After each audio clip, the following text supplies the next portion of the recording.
acontecer. Então, não tem mais como conversar, viu, Kelly? Não tem mais como conversar. Hoje o contato máximo é com o assessor deles. É isso aí. Olha, para chamar a atenção do Justo Trabalho lá em Curitiba, em maio, eu tive que entrar em contato com a corregedoria, porque não teve jeito.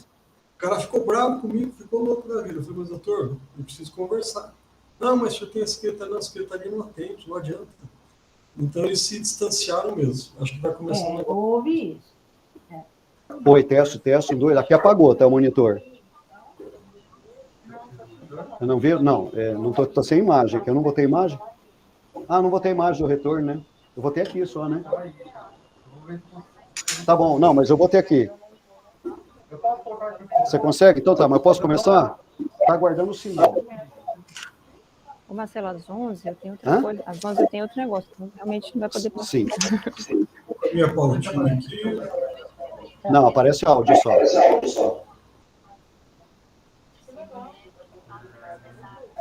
Vou começar, não posso atrasar mais. 10 minutos já. Mas vai pôr no retorno aí para mim. Vamos lá. O rádio eu vou porque eu vou ouvir a abertura. A abertura grava, senão não aparece. Depois de tudo isso, mesmo durante a pandemia, ainda ajudaram outras mães com bebês prematuros e UTIs neonatais que precisam de leite materno. Aqui vai aparecer na tela? Esse agradecimento aqui? Ótimo. que dou esperando um grande gesto que pode salvar a vida de quem mais precisa. Se você pode, doe leite materno. Qualquer quantidade doada faz toda a diferença. Ministério da Saúde, Governo Federal. No ano que vem nós vamos preparar uma vinheta de abertura para deixar o soltar aqui. Igual faço no papel do tem falado aqui, não tem vídeo.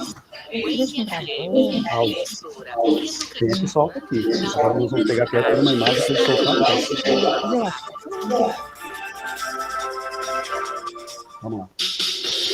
A UEM FM apresenta agora o programa Justiça, Negócios, Finanças e Cidadania. Um projeto de extensão do Centro de Ciências Sociais Aplicadas da Universidade Estadual de Maringá. Coordenação da professora doutora Gisele Mendes de Carvalho. Aqui, pesquisadores, professores, acadêmicos, convidados e especialistas buscam eliminar a diferença entre o indivíduo e o cidadão, entre comunidade e sociedade. No ar, justiça, negócios, finanças e cidadania. A UEM ouvindo a população no seu dia a dia.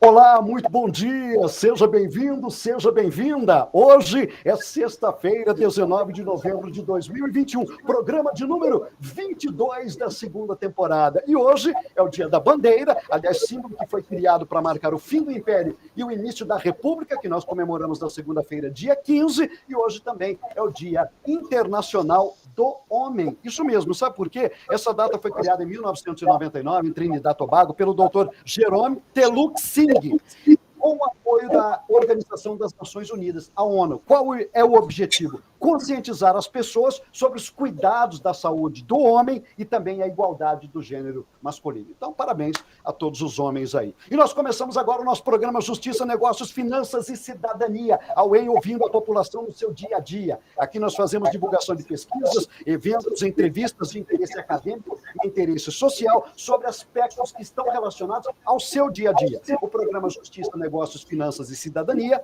é um projeto de extensão do CSA, que é o Centro de Ciências Sociais Aplicadas da Universidade Estadual de Maringá, está registrado e aprovado sobre o número 561 de 2021. O CSA é dividido em departamentos: Economia, Administração, Direito Público, Direito Privado e Processual e o Departamento de Ciências Contábeis. E o CSA oferece graduação e pós-graduação. Nós vamos ao bar às sextas-feiras, sempre às 10 da manhã, com reapresentação nas segundas-feiras, às 8 da noite. Eu sou o Marcelo Henrique Caldioli, lá na minha de áudio, o Almir Francisco e também o Everton Vieira, e hoje nós estamos nos estúdios da UNI TV. Comigo por aqui, o Ronaldo Manzo, que ele é o diretor da UNI TV, e os acadêmicos de comunicação e multimeios, o Luiz Eduardo, a Natasha Queiroz e a Heloísa Grosso. E nas transmissões, a nossa acadêmica de Direito, a Maria Eduarda Vicenzi. A divulgação é do André Scarati, da Camila Cantoia, na ASC a Lúcia Bianchi e também o Elias Gomes de Paula, que é o nosso assessor de comunicação. E o nosso tema de hoje, veja só, 3 convidados mais que especiais. Nós vamos falar de uma pesquisa científica que aponta custos relacionados à informação contábil e aos processos de recuperação judicial sob a perspectiva do direito. Essa é uma pesquisa de dissertação. Está conosco aqui a professora doutora Simone Raimundini Sanches. Ela é docente do Departamento de Ciências Contábeis e do Programa de Pós-Graduação em Ciências Contábeis da UEM. Professora Simone, que bom que a senhora está conosco. Bom dia, bem-vinda. Bom dia, Marcelo. Muito obrigada pela oportunidade. Bom dia, professora Gisele, pelo convite. Estamos aí à disposição de falarmos então dessa pesquisa. Que bacana. Conosco também o professor doutor Amilcar Douglas Parker. Ele é docente do Departamento de Direito Privado e Processual aqui da UEM. Professor Amilcar, bom dia, bem-vindo. Bom dia, bom dia. Conosco também a mestra Kellen, a professora mestra Kellen Moreira Fernandes. Ela é docente do Departamento de Direito Privado e Processual da UEM. Professora Kellen, bom dia, bem-vinda. Bom dia, Marcelo. Bom dia, professora Gisele, professora Simone, professora Amilcar. Muito feliz de estar aqui e pelo convite que recebi. Muito bom, e comigo também a coordenadora, idealizadora do nosso projeto, a doutora Gisele Mendes de Carvalho, ela é diretora do Centro de Ciências Sociais Aplicadas, está aqui com a gente. Professora Gisele, bom dia, bem-vinda, receba os nossos convidados e já encaminha as primeiras perguntas. Por favor, Gisele. Bom dia, Marcelo, bom dia a todos e todas, os ouvintes da Rádio UEM FM, principalmente aos nossos professores convidados, não é? Professora Simone, professora Amilcar e professora Kelly, muito obrigada por estarem aqui conosco hoje. Então, nós vamos começar falando com o professor Amilcar sobre essa análise dos custos judiciais na recuperação dos processos judiciais, não é? O que é uma recuperação judicial, professor Amilcar, e qual a função de uma recuperação judicial? Pois é, bom dia a todos, professora Simone, professora Kelly, Maria Eduarda, todos que estão aqui. O processo de recuperação judicial é uma das partes da Lei 11.101, que é dividida em falência e recuperação judicial, né? Dentro da recuperação judicial, nós temos a recuperação judicial e a extrajudicial. E é um processo que visa facilitar a vida do comerciante. Aqui que nós chamamos de um favor legal, né?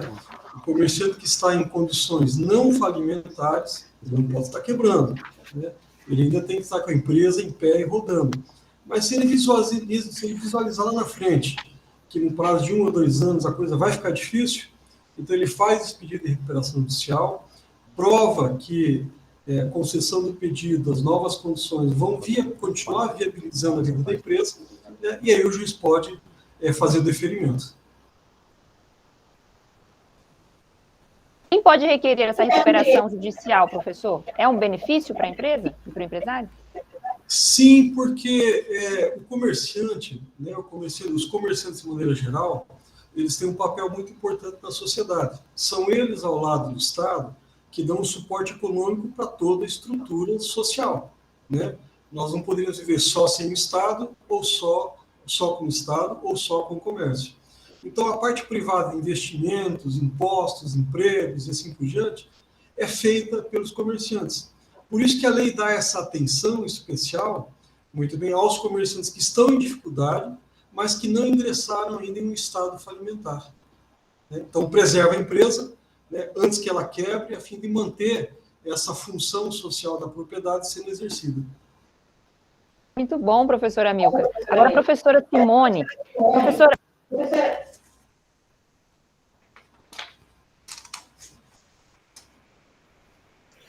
Gisele, cortou um pouquinho o áudio, você pode repetir, por gentileza? Claro. A professora Simone, que trabalha com a análise econômica do direito, pode falar um pouquinho para nós sobre como essa relação entre economia e direito acontece no processo de recuperação judicial?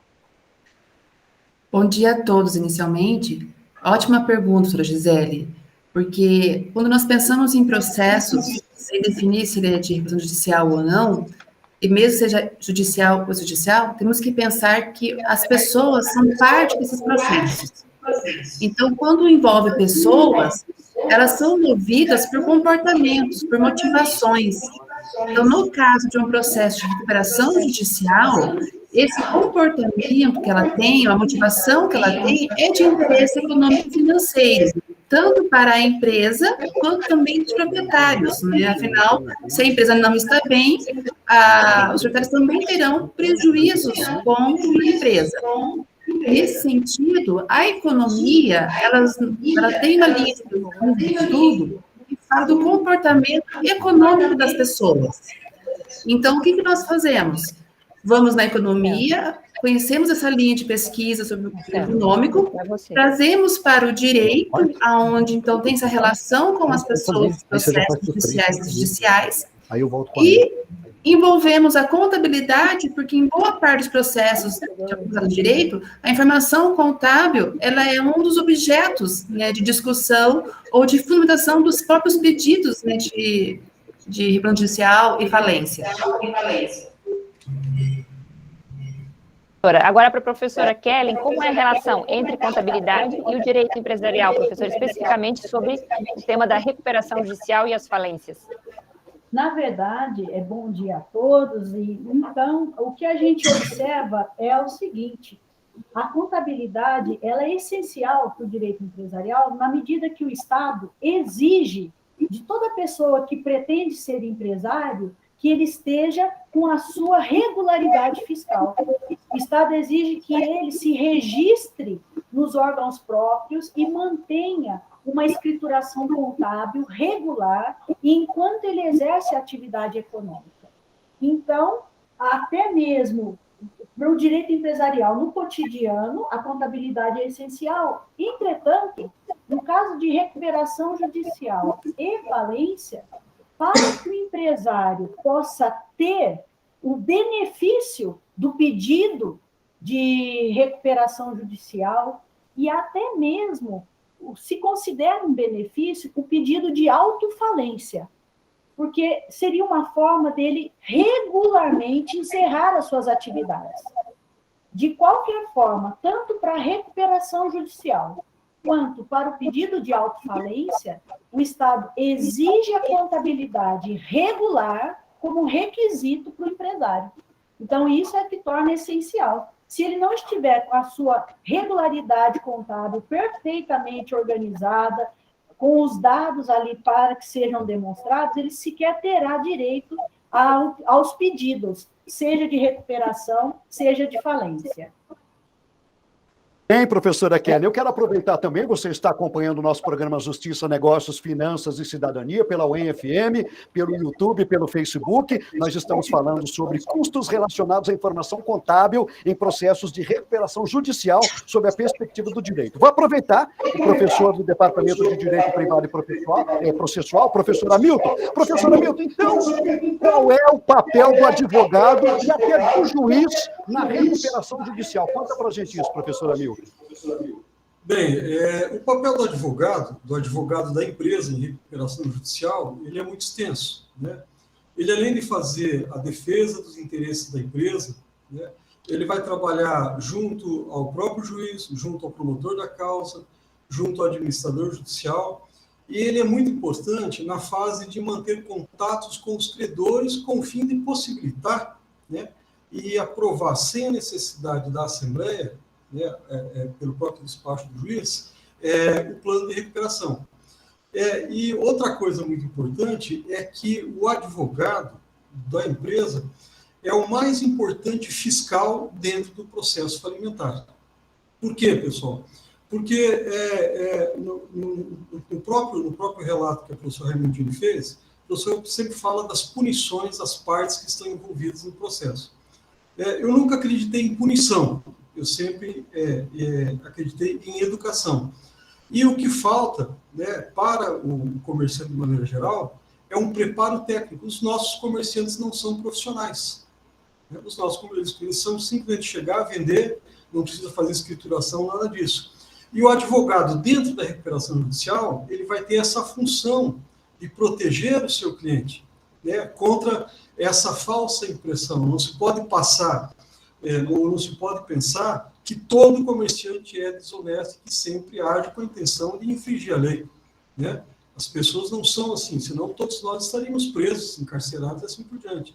Todo mundo respondendo um processo penal, né? Mas a intenção, a principal função é manter a fiscalização e conduzir as negociações, protegendo os interesses da empresa em recuperação judicial. Professora Amilcar, e o advogado que vai acompanhar esse processo de recuperação judicial, ele precisa ser um especialista nessa área? Não necessariamente, professor Gisele. A única coisa que você tem que prestar atenção é que nós, no direito, somos muito ligados ao processo civil, quem não é da área penal, tributária. E a lei falimentar, ela tem um processo falimentar específico. Não é uma coisa complicada, né? Mas, normalmente, o advogado tem que prestar muita atenção que o processo em si é dividido em duas partes. A primeira parte, até a aprovação do plano, e depois a parte que passa para o pagamento e assim por diante. Um problema que, às vezes, ocorre, né, e é justamente pela falta da natureza do processo de recuperação judicial, é aquele problema da falência acidental, né? Porque o advogado, às vezes, ele faz o pedido, né, dizendo que não pode pagar, que está em dificuldade, não sei o quê, papapá, e ele não pode falar isso na recuperação. Na petição inicial, ele tem que dizer, olha, a empresa está bem, a empresa está trabalhando, mas existe um risco futuro de que as atividades, ou que o rendimento, ou que o faturamento vai ficar comprometido. Porque se ele falar que não está conseguindo pagar, um sócio abandonou, que tem vencido lá 2 milhões de reais, isso vai dar falência, né? Alguém, um credor, pode, com base nessas alegações, atravessar uma petição e pedir a falência dele. E ninguém quer a falência. A falência é um mal, né? Eu sempre falo que, do projeto 7661 para cá, devíamos ter extinguido a falência. Deixa só a recuperação judicial ou só a antiga concordata, porque a falência não é boa para ninguém. Eu nunca vi uma falência terminar. Tenho 25 anos de advocacia. Mas não precisa ser especialista, basta fazer uma leitura cuidadosa da Lei 11.101. Muito bem. Agora, professora Kelly, o que é a informação contábil e qual a importância dessa informação contábil para as empresas e processos judiciais dessa natureza, professora Kelly? Muito bem, acho que até retomando aí a fala do professor Amilcar, é importante que a sociedade tenha conhecimento dessa mudança de paradigma. Nós tínhamos uma legislação que era um decreto, o 7661 de 45, e ele previa duas formas de solução para os casos de empresas em dificuldades. Ou a concordata, que era um pedido de moratória, basicamente, que o comerciante fazia. O que ele conversava era apenas com o Estado e pedia um alongamento das suas dívidas, uma espécie de prazo. Era só isso que ele pedia. Os credores não eram ouvidos nesse pedido. Era um diálogo apenas entre o empresário e o Estado. A concordata, ela muitas vezes se transformava numa situação quase de pré-falência. Nesse período de moratória, o empresário não correspondia aos compromissos que ele tomou com o Estado e, de fato, acontecia a falência, que, na visão da lei de 45, era apenas a extinção da empresa e pagamento de credores. Houve uma mudança de paradigma com a lei 11.101, quando ela traz a recuperação da empresa. Então, em algumas situações, o que você tem hoje? A lei tentando preservar a atividade econômica, salvando a atividade econômica até dos seus próprios dirigentes. E isso é interessante, ou seja, há uma ideia de profissionalização e, por isso, você tem a importância da contabilidade. Porque se passa a exigir uma clareza maior, uma transparência maior na contabilidade, na informação contábil, para que tanto o Estado quanto os credores que passaram a fazer parte ativa desse processo possam analisar, será que essa empresa realmente é viável? será que essa atividade realmente tem que continuar? Ou se é caso mesmo de extinção? Então, a informação contábil, nesses processos atuais, a recuperação judicial que veio substituindo a concordata, ou mesmo o processo de falência, eles hoje são dependentes de uma informação contábil clara para que se tome a decisão objetiva se a empresa deve realmente continuar ou não. Aqui na UEM, no PCO, né, no programa de pós-graduação em contabilidade do CSA e da UEM. Professora Simone, essa pesquisa científica que aponta custos relacionados à informação contábil em processo de recuperação judicial sob a perspectiva do direito, ela é usada aqui na UEM, no direito, e como se dá a aplicação dessa pesquisa no direito da UEM? Professora Gisele, este é um assunto que eu posso dizer que ele é ainda inicial no Brasil. Então, estamos com um tema aí na pesquisa que tanto é inicial para o direito quanto inicial para as ciências contábeis. Porque a informação contábil, a gente pode também entendê-la como informação econômica e financeira. Fala da situação patrimonial, direitos, dívidas, obrigações com credores. Então, para o lado do contador, ele vê isso como uma informação que provém de uma série de práticas contábeis. Talvez ele falha no aspecto de informar o conteúdo de maneira clara ao usuário. Aí, nesse usuário, me refiro, então, aos juízes e advogados. Os advogados, por parte deles, eles têm a compreensão, na sua excelência, da prática do direito. Mas entender esse conteúdo contábil requer também conhecimento contábil. Então, vejamos, os dois profissionais, eles têm os conhecimentos necessários, porém não se completam, se eles não estão juntos. Então, a pesquisa está apontando que a informação contábil no judicial requer que tanto o jurista, o juiz, quanto o advogado, quanto o contador, eles estejam próximos. O contador ele pode atuar junto com o advogado na parte da empresa em recuperação, quanto também como auxiliar da justiça, com o juiz.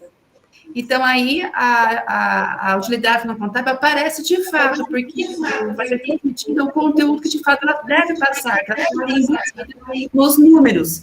Então, a contabilidade não é somente números, é também informação.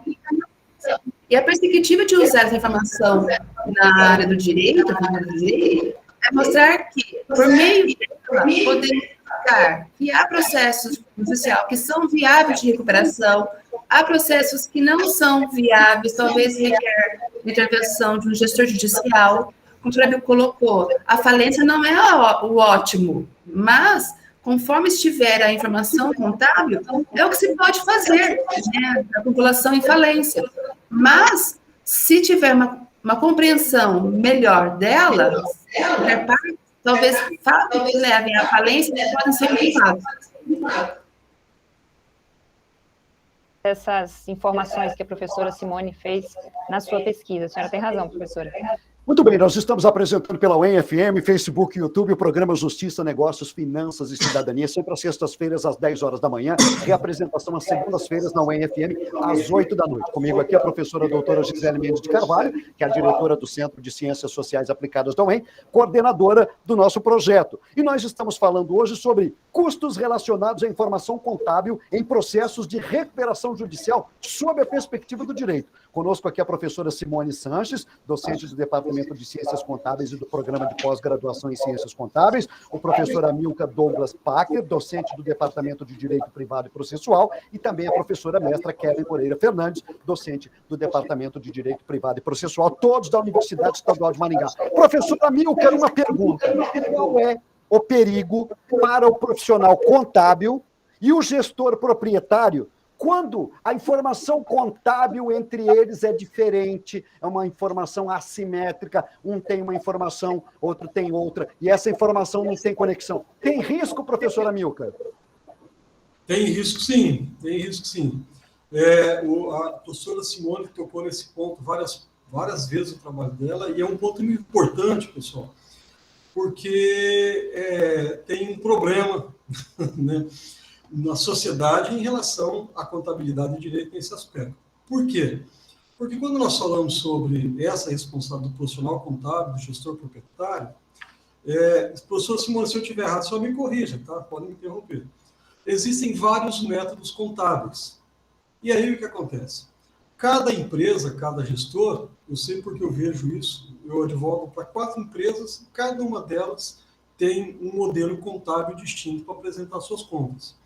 E aí o que acontece é que isso pode ocorrer em 3 vieses. O primeiro deles, o empresário ou a empresa pode crer que as informações contábeis estão corretamente apresentadas. É o modelo que ele conhece. O segundo viés, o empresário ou a empresa pode crer que os métodos para a coleta de informações contábeis estão corretamente apresentados. E a terceiro viés é que o empresário ou a empresa pode crer que as informações contábeis estão incorretamente apresentadas. Por que estou dizendo isso? Estou dizendo isso, né, já falei, a gente não pode partir do pressuposto que todo mundo é desonesto. Né? Para ser desonesto, tem que provar que o outro agiu desonestamente. Você não pode supor isso. Porque o que falta, né, e isso foi adotado no sistema médico do SUS há uns 10 anos atrás, o que falta, professora Simone, professor Kelly, todos estão participando, é um protocolo jurídico contábil. Né? Esse protocolo jurídico contábil deveria ser um molde que começa na apresentação da escrituração. Então, lá no site da Juscepar, já tem que ter um formulário pronto, vai ser daquela forma. Esse formulário tem que ser aquele que o comerciante vai apresentar por ocasião do pedido de recuperação judicial, e o contabilista tem que trabalhar no mesmo modelo. Aí nós temos um direcionamento e uma modulação das informações em que não há possibilidade de você de ter essa assimetria. Então, essa assimetria, ela ocorre hoje.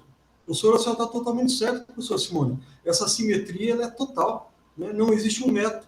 Por isso é que os profissionais da contabilidade, junto com os profissionais do direito, deveriam envidar esforços junto aos tribunais estaduais, né? Porque se os tribunais estaduais fizerem isso, os tribunais superiores vão acolher, de adotar um protocolo para a apresentação das contas na junta comercial, e esse protocolo adotado para a junta comercial vai nortear todos os cálculos e apresentação de planilhas que estiverem dentro do processo.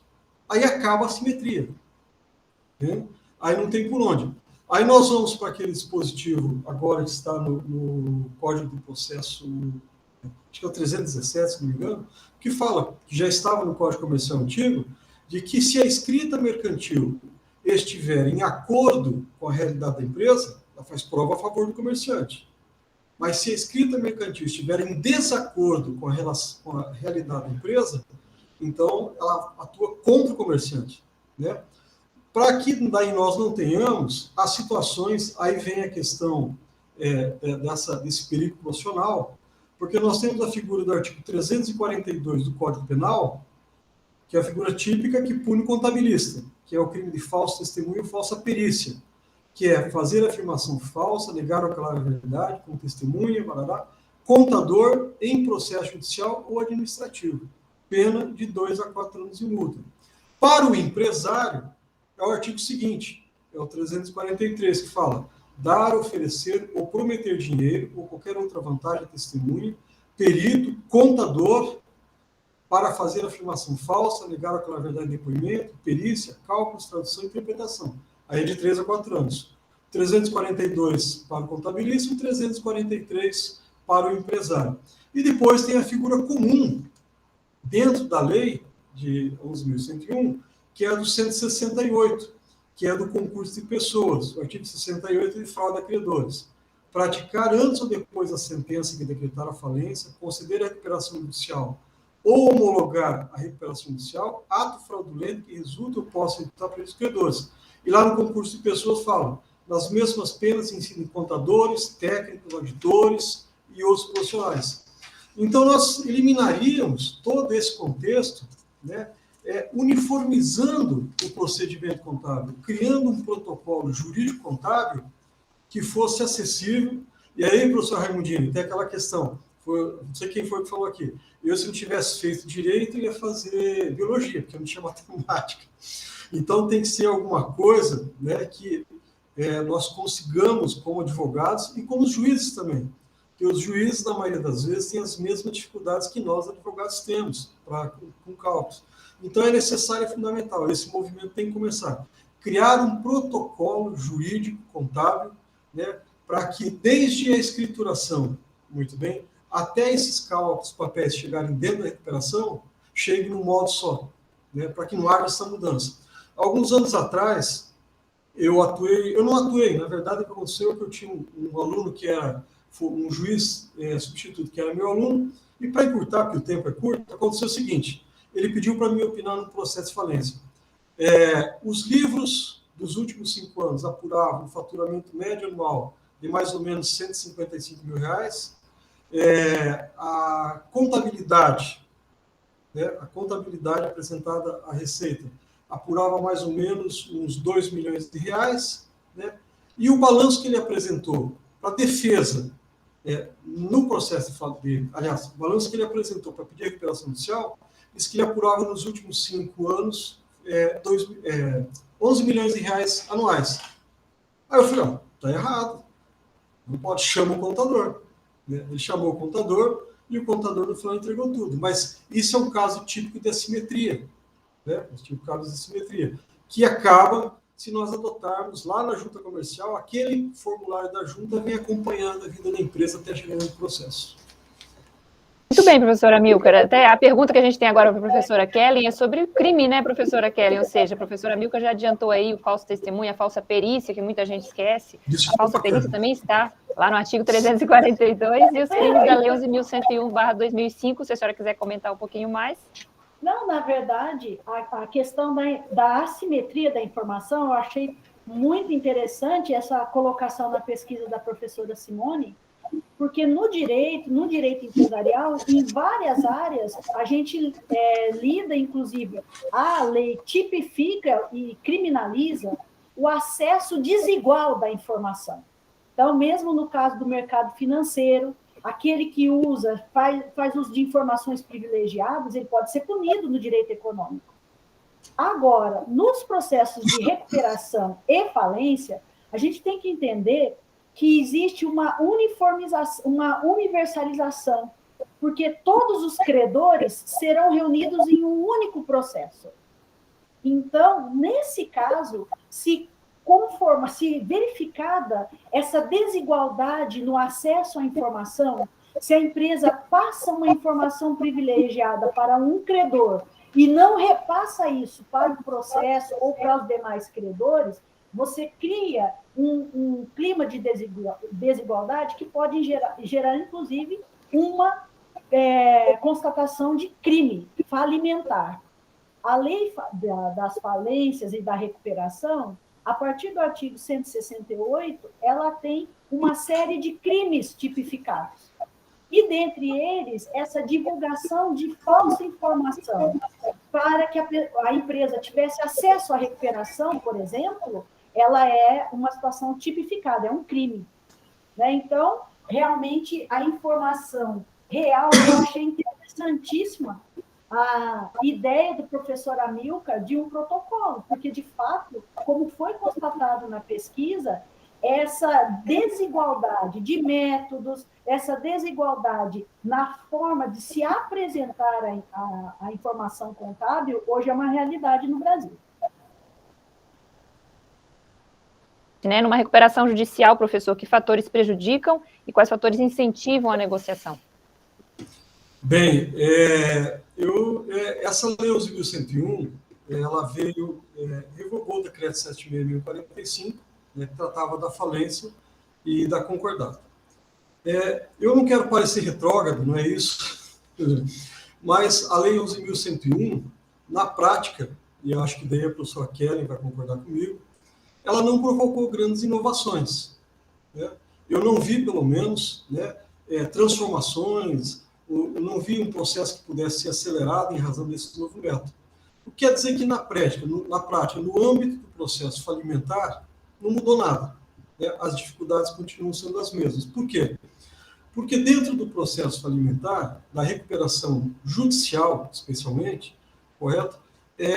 A morosidade do processo continua, os custos envolvidos continuam. Então, se eu vou pedir uma perícia, vai passar pela nomeação, vai passar pela aprovação dos honorários do sujeito, e tudo isso demora, e é muito lento, e é muito difícil, né?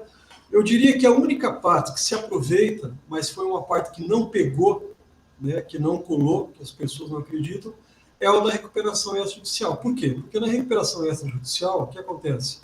Na recuperação extrajudicial, eu faço o pedido, o juiz homologa. O juiz homologando, a administração da recuperação, né, fica 80% a 90% nas mãos do próprio empresário e do administrador, sem interferência do judiciário.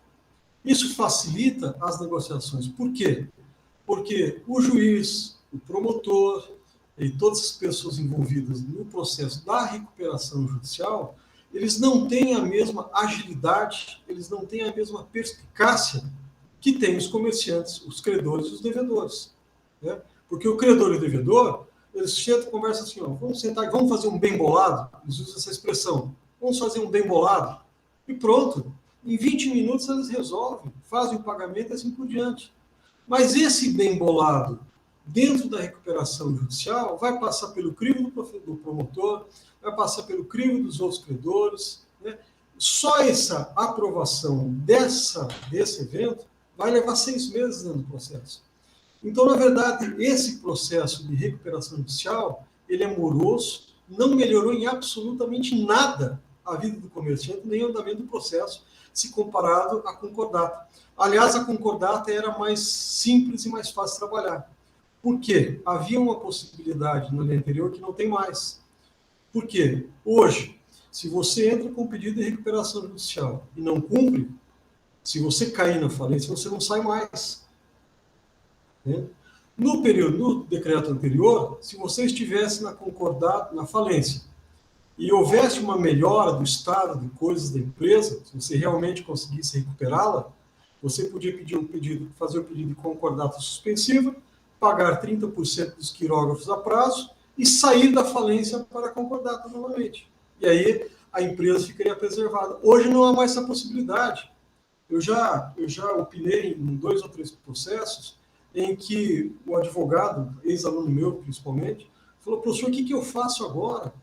Eu fiz o pedido de recuperação judicial, o cara descumpriu, o juiz foi caneta pesada e decretou a quebra dele. Não dá para pagar? Eu falei, não. Falei, por quê?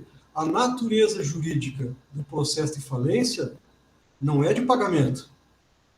A natureza jurídica do processo de falência é para verificação das condições de solvabilidade do devedor. Quer dizer, a professora Kelly falou agora há pouco, se ele pode ou não permanecer atuando, né? Então, essa lei ela não traz qualquer vantagem, ela não traz benefícios.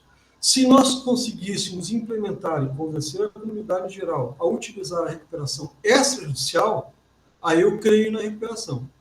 Ah, professor, mas existe o texto da lei, eu posso vender, existe a possibilidade de recuperar. É verdade, né? Porque lá nos artigos 60, acho que 65 e 141, existe a possibilidade de você vender da empresa em recuperação judicial partes produtivas. Mas aí, o que acontece? O legislador, pensando assim, não está pensando na recuperação da empresa, né? Porque se a empresa está em recuperação judicial, ela está conseguindo trabalhar, ela tem que pagar. Se ela vender as partes produtivas dela, unidades ou filiais produtivas, o que vai acontecer? O faturamento vai cair, ela vai vender e vai entrar em falência depois, né? Então, essa Lei 11.101, ela foi feita por pessoas que não eram afetas à atividade do comerciante, à vida comercial, como a empresa funciona, né? Eu volto a falar, eu não quero ser retrógrado, não é isso, né? Mas o sistema das concordatas preventivas eram muito mais razoáveis. Tudo que você fazia na concordata, tudo que você faz na recuperação judicial, você podia fazer na concordata, e existia a possibilidade de você sair da falência, né? Porque a falência, pessoal, eu já estou há 27 anos na advocacia, eu nunca pedi a falência de ninguém e nunca vou pedir, né? E nem autofalência. A professora Kelly falou da autofalência lá atrás, são verdadeiros venenos, né? Não é uma parte que arrefece a economia ou que oferece a possibilidade, porque o processo falimentar não termina. né? Eu acompanho o processo falimentar desde quando comecei a divulgar, ele já está correndo há 13 anos. E não fecha, né? Se o sujeito pedir falência, quem pede falência é aquele comerciante entre os 45 e os 55. Se a falência durar 10 anos, ele já está com 55 ou 65.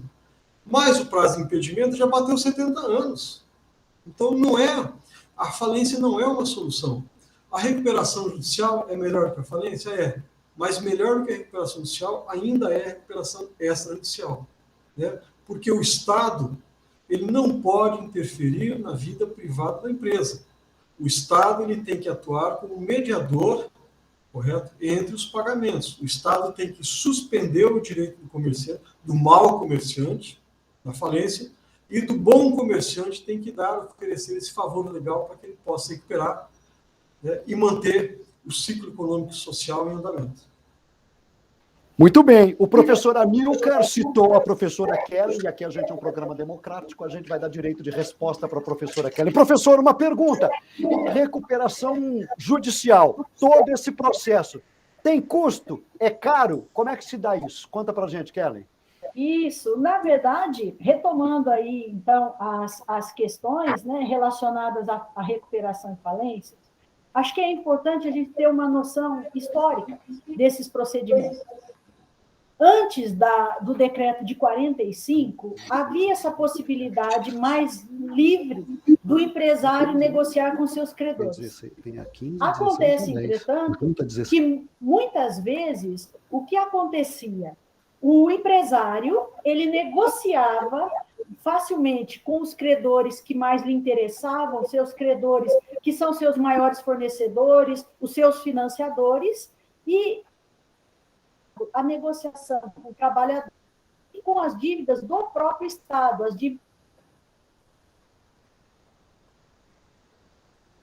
Volta para mim, que nós perdemos a professora Kelly.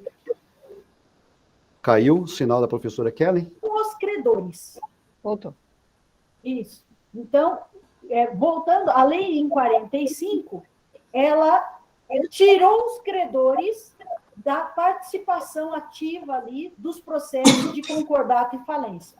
Basicamente, se fazia uma discussão apenas devedor e Estado, sem a participação mais ativa dos credores.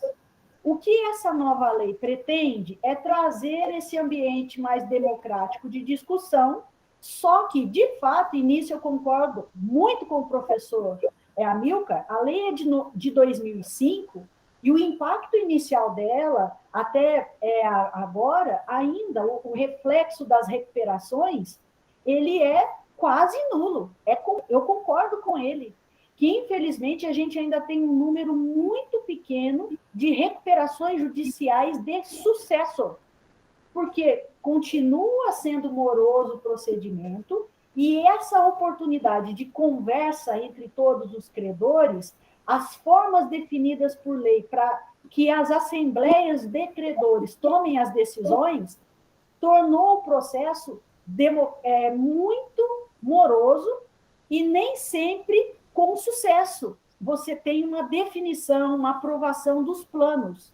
Foi aquilo que a professora Simone, na pesquisa, apontou. Cada parte vê o seu próprio interesse e não há, então, um ideal conjunto ali de manutenção do negócio, como seria o ideal da lei.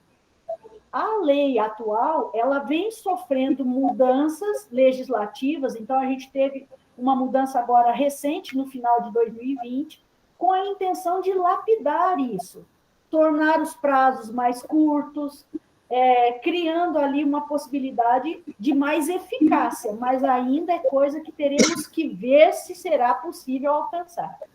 Em relação aos custos, é importante pensar o seguinte: quando um empresário ele faz a opção pela recuperação, principalmente os processos judicializados, a recuperação judicial e a falência, ele coloca o seu patrimônio sob cuidado de outros. Nem o empresário, ninguém gosta disso.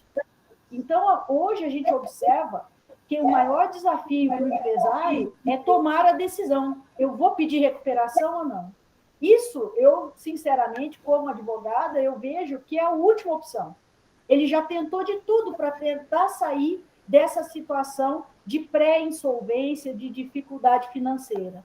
Hoje, as recuperações, elas são apresentadas como, olha, se não tem jeito, vá à recuperação. Então, já é uma situação difícil. Hoje, a escolha pelo procedimento de recuperação envolve o custo, inclusive, para as marcas, para o nome da empresa, para a dificuldade que eles terão no mercado a partir daí, fora essa questão. Olha, a partir de agora, você, que é dono do patrimônio, vai, muitas vezes, abrir mão de administrá-lo. Você está disposto a isso? É uma decisão muito difícil. Verdade, professora Kellen. Agora, para a professora Simone, que fez a pesquisa, que realizou a orientação da pesquisa no PCO, a senhora fez uma pesquisa científica que aponta custos relacionados à informação contábil em processos de recuperação judicial sob a perspectiva do direito. Qual foi o objetivo dessa pesquisa e a metodologia adotada, professora Simone? Então, nessa pesquisa, nós tivemos como objetivo justamente analisar o uso da informação contábil no processo judicial. Porque tínhamos essa indagação, como é usado, por que é usado, de que maneira é usado. Então, para isso, nós entrevistamos juízes judiciais no Brasil, né, de norte a sul, conseguimos pessoas de norte do Brasil, juízes de primeira instância, né, que atuam em varas especializadas e não especializadas, desembargadores, né, que atuam na segunda instância, e também até de juízes que trabalharam na proposta de alteração da Lei 11.101 em 2005, que a alteração foi aprovada no final de 2020. Então, a partir desses dados das entrevistas, nós analisamos pela perspectiva da análise econômica do direito, ou seja, como que o comportamento, né, as motivações econômicas financeiras das pessoas envolvidas, empresário, que representa a empresa, credores, eles afetam o uso da informação contábil, e isso vai refletir aonde? Para o juiz, para o setor judicial, que são as pessoas que recebem essa informação e vão tomar conhecimento e decidir sobre o negócio. Muito bem. Quais foram os resultados alcançados, professora? E quais eram os resultados esperados? Então, um dos esperados era justamente entender a informação contábil, como ela é utilizada, né? Era o nosso resultado esperado. O que encontramos disso? A ocorrência alta da assimetria da informação. Agora, por que ocorre a assimetria? Porque ocorre motivações em que, às vezes, a empresa que vai solicitar a recuperação, ela leva tardiamente esse pedido, e aí, quando ela vai tardiamente, ela já vai realmente, assim, numa situação de crise financeira, em que as chances de recuperação se tornam mais escassas.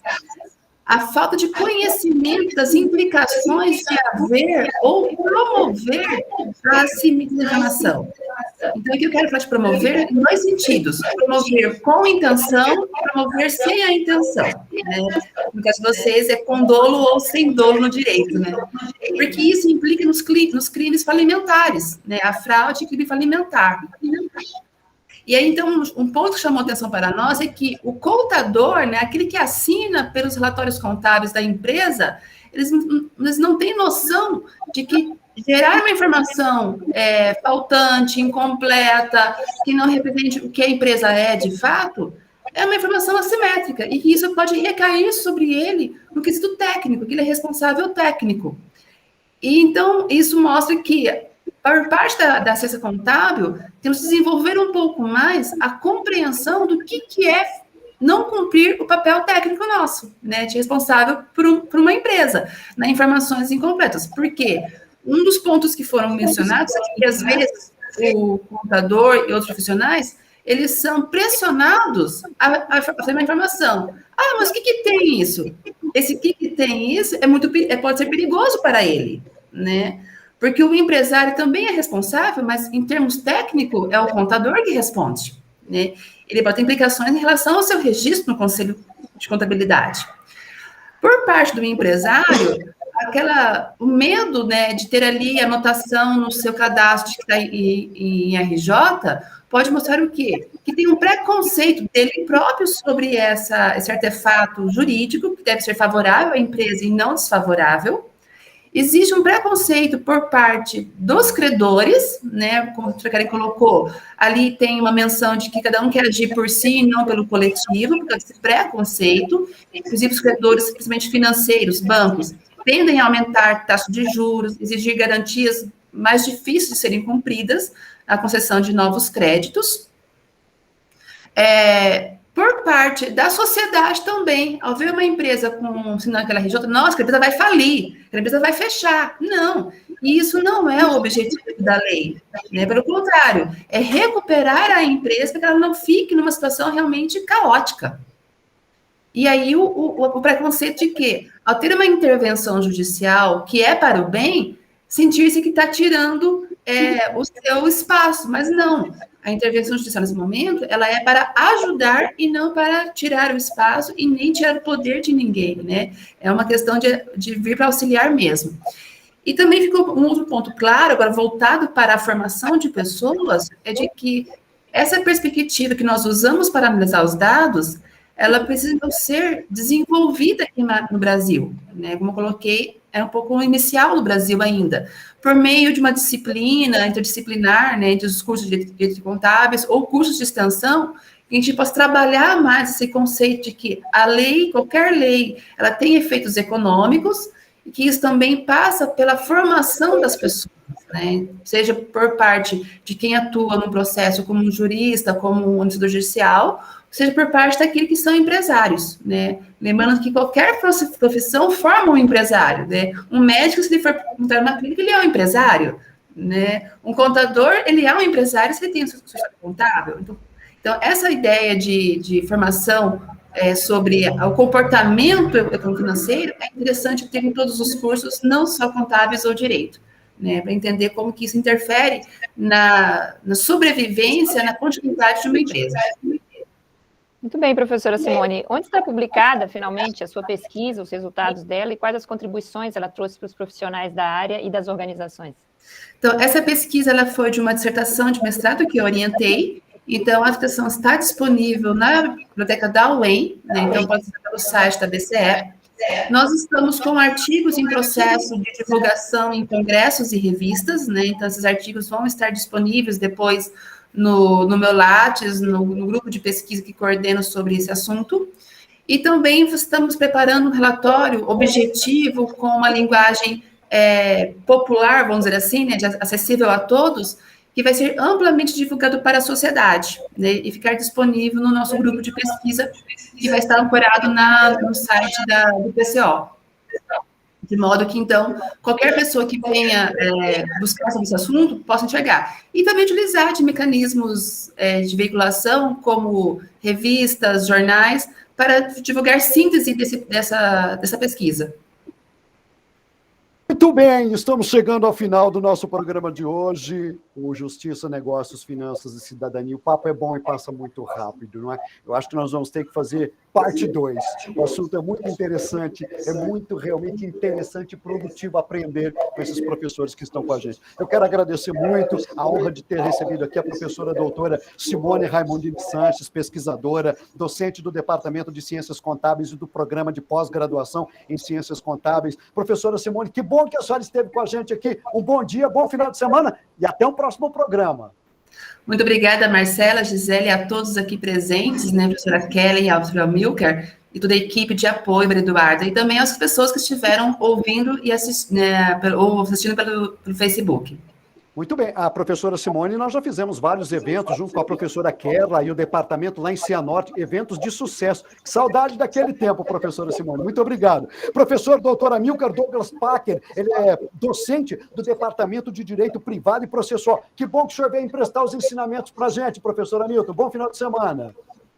Obrigado, minha sexta-feira e meu final de semana já estão melhores hoje, hein? Tchau para todos. Bom final de semana. Obrigado, que bom. Muito obrigado, professora mestra Kellen Moreira Fernandes, docente do Departamento de Direito Privado e Processual. Muito bom aprender com a senhora, professora Kellen. Obrigado. Eu que agradeço, Marcelo. Foi muito gratificante estar aqui com todos os colegas. E um abraço a todos. Boa sexta-feira a todo o pessoal que está nos ouvindo também. Muito bom. O programa Justiça, Negócios, Finanças e Cidadania é o Em Ouvindo a População no seu dia a dia, vai ao ar, você sabe, sextas-feiras, 10 horas da manhã, ao vivo, na Rádio Em FM, no Facebook e também no YouTube. Reapresentação, segunda-feira, 8 da noite. Você nos acompanha e nos segue também nas redes sociais. Eu sou Marcelo Henrique Gaudioli, eu sou comunicólogo da UEM FM. Hoje, quem nos vê, estúdio diferente, cenário da UEM TV. Na mesa de áudio, o Everton Vieira e o Ademir Francisco, nas redes sociais, na transmissão, a nossa acadêmica de Direito. Aliás, nós colecionamos acadêmicos aqui, ó. Nós temos do Direito a Maria Eduarda Vicenzi, da Comunicação e Multimeios, a Natasha Queiroz, o Luiz Eduardo e a Heloísa Brosso, que está conosco. Na UEM TV, o Ronaldo Vanzo. A divulgação institucional do André Scarati e a jornalista Camila Cantoia. Na Secretaria da ASC, a Lúcia Bianchi Costa e o assessor de comunicação, o Elias Gomes de Paula. E antes de encerrar, lembrando, a UEM retornará às aulas presenciais em janeiro, dia 10 de janeiro, de forma remota. 17 de janeiro, alunos a partir do segundo ano. 31 de janeiro para todos os calouros. Bem-vindos à Universidade Estadual de Maringá. A UEM é para mim, a UEM é para você, a UEM é para todos. Todas as informações estão na página da Universidade Estadual de Maringá, www.uem.br. Eles vão voltar, professora Gisele, os nossos alunos. É verdade, nós também, né, nossos professores, nossos agentes universitários já estão trabalhando, que nunca pararam, mas agora com os alunos presencialmente e em segurança nas salas de aula. Eu queria agradecer muito, Marcelo, a você e a toda a equipe da Rádio UEM FM, que tornou possível esse programa tão legal de integração dentro do CSA, do direito empresarial e da contabilidade, né? Então, muito obrigada, professora Simone, muito obrigada, professora Milka, professora Kelly, então, queridos, que fizeram esse bate-papo ficar muito mais interessante, muito mais gostoso. Muito bom, vamos embora. Para fechar, você que está na UEM FM, eu trouxe uma canção aqui de uma cantora paranaense, uma menininha paranaense de 24 anos. O nome dela, Vitória Carolina Krieger. Mas no mundo da música, e canta demais, é a Vika. Canta, Vika, a vida ensina. Tchau, pessoal, bom final de semana. Continue com a programação da UEM FM, uma programação acima de qualquer suspeita. Vem aí 25 anos de informação e cultura a serviço da comunidade. A Vika canta para você.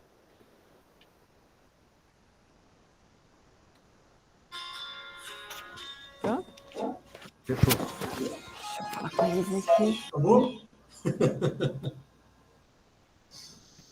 Um abraço. Acho que sim. Obrigadão, professora Kelly Milka. Muito obrigada, Simone. Até mais, professor. Tudo Até mais. Depois conversamos, então, né? Se vocês tiverem algum feedback sobre o relatório que vocês leram, para algum ponto de ajustar, né? Por favor, me passem, porque é muito importante. A próxima etapa agora, eu vou convidar os entrevistados para lerem, enviar esse relatório para eles e vou fazer uma reunião, né? Para a gente discutir esses resultados com eles. Muito legal, Simone. Olha, fiquei muito interessada. Parabéns, viu? Professora Gisele, Maria, Eduarda, muito obrigada aí pela oportunidade. Professora Milka, estamos juntos aí. Joia. Gisele, muito obrigada. Eduardo também. Até mais, gente. Tchau, tchau. Abraço. Até mais. Tchau, tchau.